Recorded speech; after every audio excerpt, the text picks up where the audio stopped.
Chapter 2. M.K. Gandhi, Lawyer. One day, Sheikh Makhtab and I went down to a quiet place by the river. He brought cooked goat's meat with him. It was the first time I saw meat because all my family were vegetarians. I must eat this so I can save my country, I thought to myself as I bit into the meat. It was hard as leather, but I ate it all, and I immediately became ill.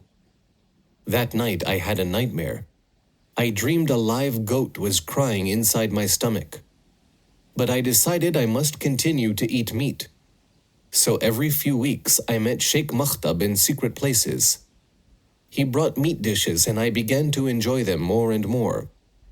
Of course, my parents didn't know about this. I didn't go to temple anymore, and they didn't know about this either. Things became even worse. When I was 15, I stole some gold from my older brother, but I felt terrible about it later. I finally decided to write a letter to my father and tell him everything. My father was ill in bed. I brought him the letter and waited for his answer. He read it and began to cry. He said nothing, but tore up the letter and turned over in bed. I sat near him and cried too. After this, I decided to change and become a better person. I bought a boat ticket, a tie, a short jacket, and enough food, mostly sweets and fruit, for the 3-week journey to England. I was not yet 18 when I left. Ba stayed home with our 2-year-old son, Harilal.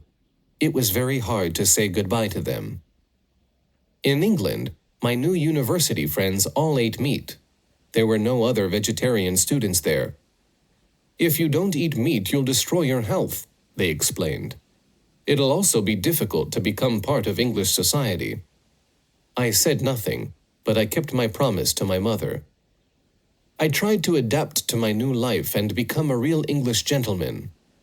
I bought new suits from the best shops in London. I wore a top hat, a white collar, and a silk shirt. I carried leather gloves and an elegant cane. I even asked my brother to send me a gold watch chain from India. I tried to adapt to English culture. I took dancing lessons, but I couldn't keep the rhythm. Then I decided to learn to play the violin, but I wasn't good at that either. Finally, I took lessons in public speaking, but this was also unsuccessful. It was a very depressing time for me. After 3 months, I decided I couldn't live like this anymore. I'm an Indian, and I'll always be an Indian, I thought. I decided to spend less money.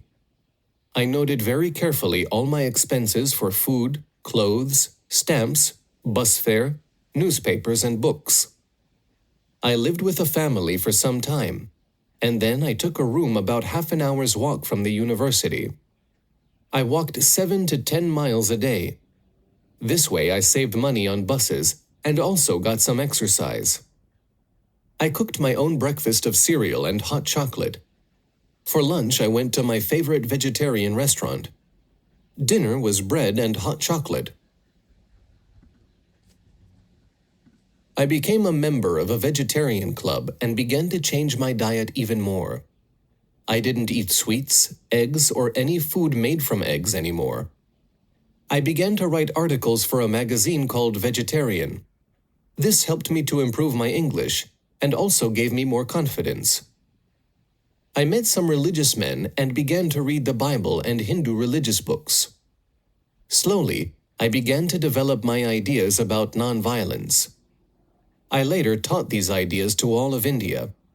It was the beginning of my lifelong efforts to live a more disciplined life. I started my studies in England in November 1888 and became a lawyer in June 1891. I had no trouble passing my final exams. The day after I graduated, I returned to India. I wasn't happy in England and I didn't want to spend one extra day there. Chapter 3.